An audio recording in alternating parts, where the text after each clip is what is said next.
abbaan barataa ilma isaa barsiifatee bakka guddaan hin gaatu kan barate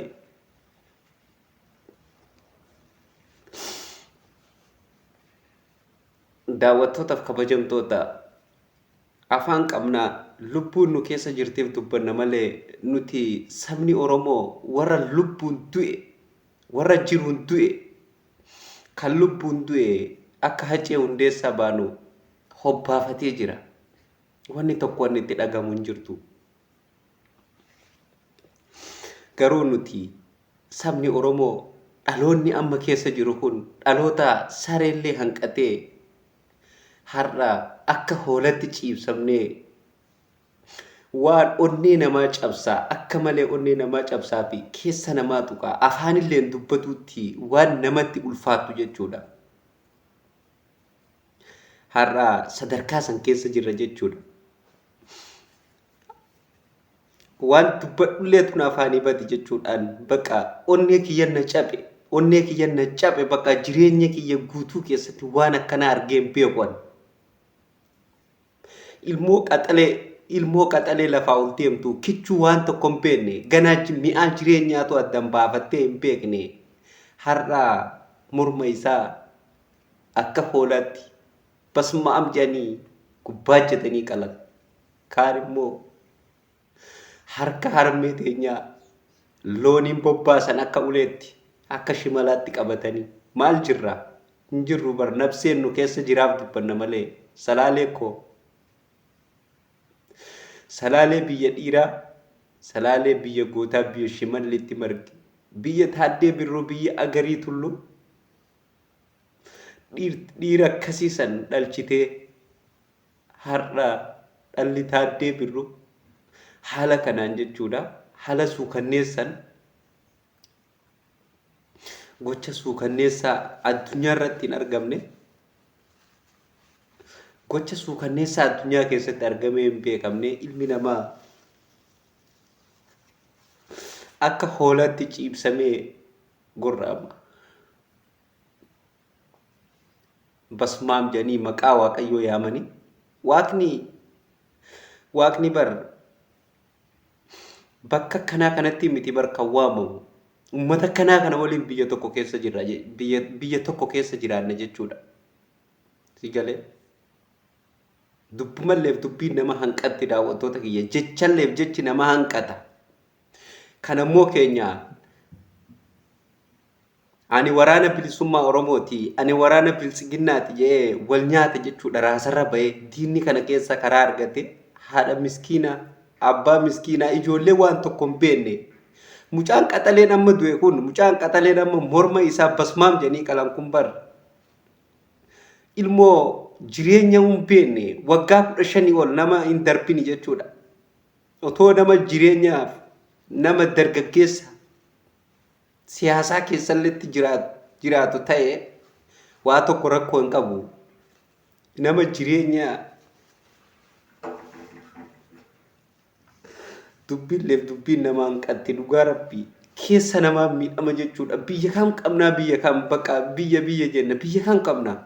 Biyya abbaa qabdi bakka bar biyya kam qabna meenu atattamaan murtee atattamaa tarkaanfii atattamaa qaama kanarratti yoo tarkaanfii hin fudhanne ta'e gaaga'ama Oromiyaa keessatti uumamu kamiifuu itti gaafatamaan qaama lama jechuudha. Dhugaa rabbii itti gaafatamaan qaama lama jechuudha.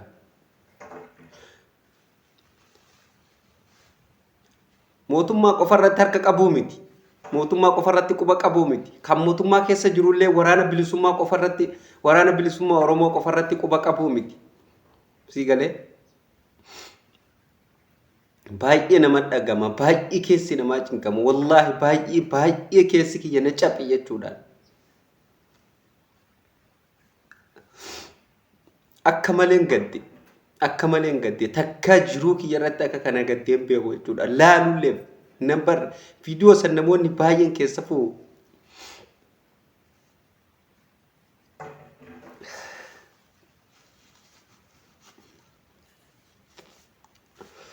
gadda onnee namaa cabsu dhugaa rabbii dhugaan isiniin jedha daawwattoota kiyyaan takka akka kana gaddeen beeku jechuudha takka nama du'ullee hedduu argine bara duuti akka Itoophiyaa keessatti akka du'a Hacaaluu Hundeessaatti nama gaddisiiftee fi onnee namaa madeessite hin jirtu jechuudha garuu kuni san caala jechuudha san caala dhugaa rabbii san caala maa jara keenya bara bineensi illeen akkanaa miti bara bineensi akkana waliin godhu bara maqaa waaqaa yaamaa akkamiin namni lubbuu namaa albee irra kaa'ee Oromoodhaa bar gaallaadhaa jecha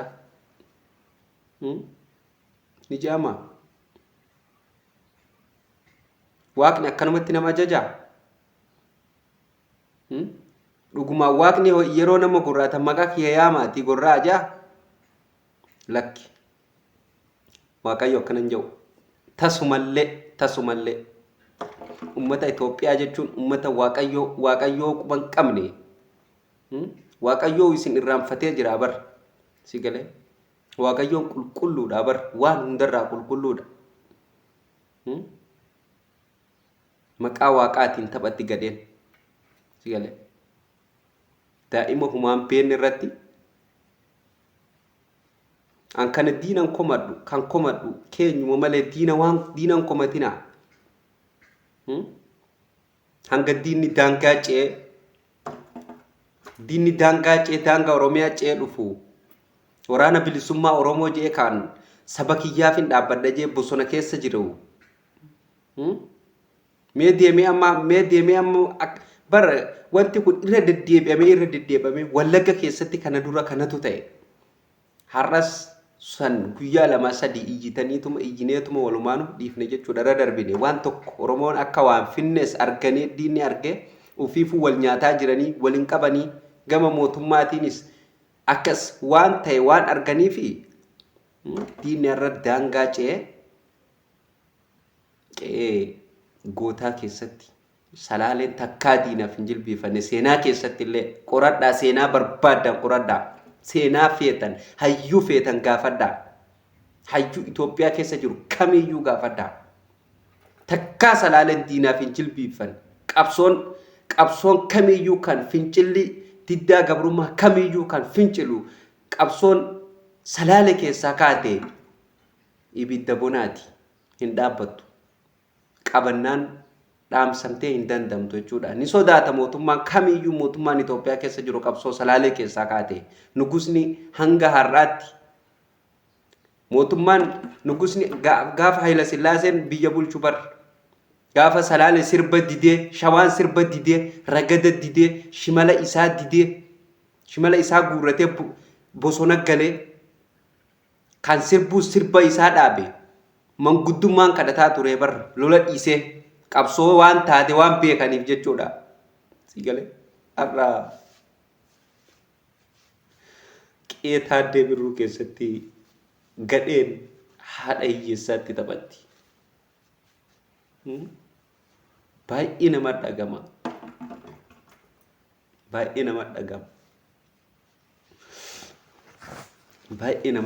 dhugaa rabbii baay'ee nama dhagama biyya qabnaa ofiin jennaa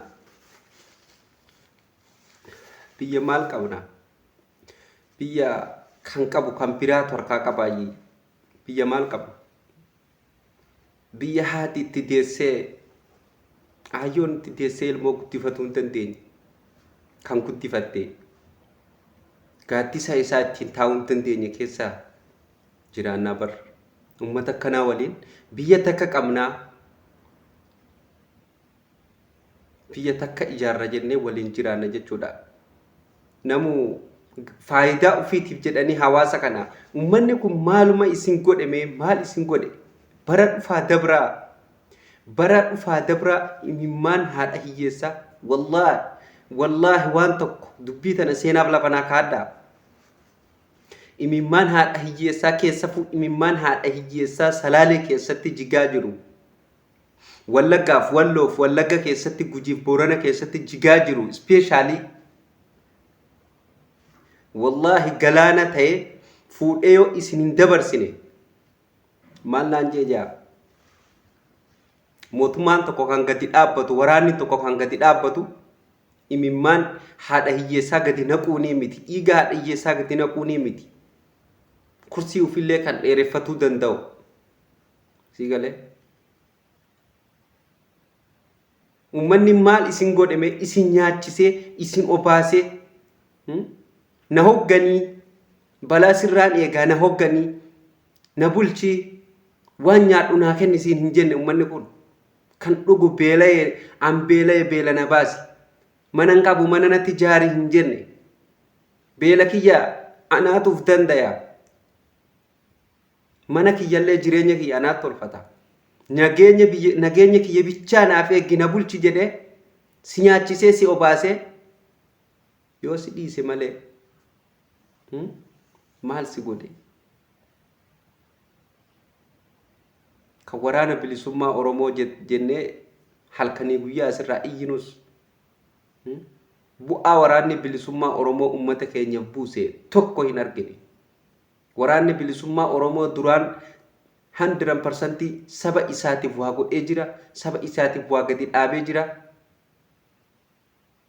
Umrii ufii guutuu diina dura dhaabbatee lolee lolchiisee si galee biyya ufii irratti abbaa ta'uuf halkanii guyyaa itti cichee waan dalagu hunda dhiigaan seenaa dhiigaan barreessee ilmaan ofitti dabarsee kennee darbe lubbuu isaa qaalii saba isaatiif kenne. Waraanni bilisummaa Oromoo kanarraa garuu gudeeddaa fi saamichaaf yoo ta'e malee ufiifuun ta'u sabaaf ta'uu dhiisii matuma ufiitiif ufiin ta'u jechuudha. Osoo ufiif tahee waggaa meeqa guutuu sabni keenya saba keetiif eega qabsootte sabni kan kee gaafa dhumu lammiin kee aayyoon ta'e obboleessi kee obboleettiin ta'e gaafa gudeedamtu gaafa dhumu maal eedda? waan tokko maa godhuu dadhabde qabsoon bilisummaa Oromoo maa bosona keessa as bahuu dadhabde faannoon arrabar daangaa ceetee uummata keenya akka hoolatti basmaam jettee irra jettee morma muraa jirtu tuni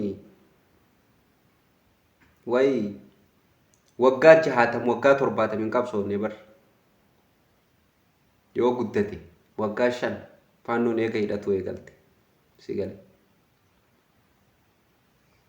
faannoon moo kan bu'uura ta'ee fi hidhechiisee goota godhee Oromoo jennee kan nu bira dhaabbannu mootummaa keenya jechuudha. Ka biraan barbaadin si galee. Kanaaf wanni dubbadhulleen tasuma naa dhufaan jiru daawwattoota kiyya baay'ee keessi kiyya miidhame dhugaa rabbii guyyaa lamaan kana dhibamaan jira jechuudha. Dhibamaa jechuudha dhugaan isiniin jaa si galee waan dalaguu fi waan dhiisuu natti wallaale jechuudha. Eega viidiyoo san argee jechuudha viidiyoo san arguun dhabdan asirrallee fiduun barbaanne yuutuubni namaaf hin eeyyan waan ta'eef hundaafuu salaalee koo ajjecha fi dararaan salaalee keessatti bara baraan darbu nan balaaleffadha. Yoomiyyuu mootummaan yoo ofii hin dandeenye ummata jalaa haa goru uummanni Oromoo roorroo ni dhoowwata. Uummanni Oromoo gootota meeqantam kan lubbuu ofii dabarsee saba kanaaf kennu qabaa bar si galee gabareen har'a isin tuffattan tun lubbuu ofii qaalii dabarsitee ilmaan ofiitiif kennitee biyya ofii bilisoomsitii bar kan 4 kiiloo nu isin galche bar gabareedha bar barataa fi barattoota isin har'a morma muraa jirtanii bar si galee ummata argaa Oromootii fi jireenya addunyaa kanarra akka Oromoon hin jiraanne barbaadu firoonfattanii qeetti uf galchitanii har'a garuu ilmaan keenya nu jalatti akka ciicirri isaan fuudhee qilleensarraan osoo deemuu morma irraa cituutti morma keenya irraa kutanii allaatti illee nyaata dhoowwan jechuudha. Si galee.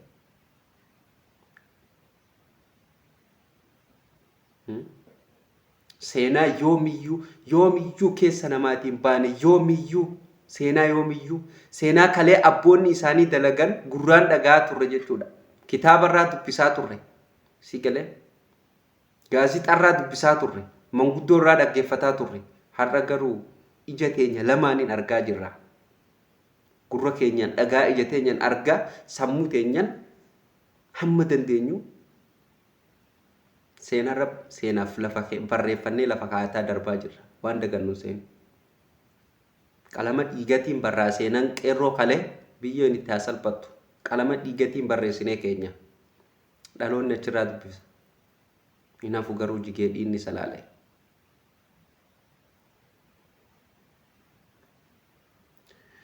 Hundaafuu daawwattootaaf kabajamtoota wanni jedhus narkaa badaa jira keessa kiyya baay'ee waan miidhamee jiruuf viidiyoon har'aa asumarratti goolabamaa viidiyoo itti aanuun hamma isinitti deebuutti nagaa ta'a. Salaaleen haa bilisoomtu diinni haa kufu.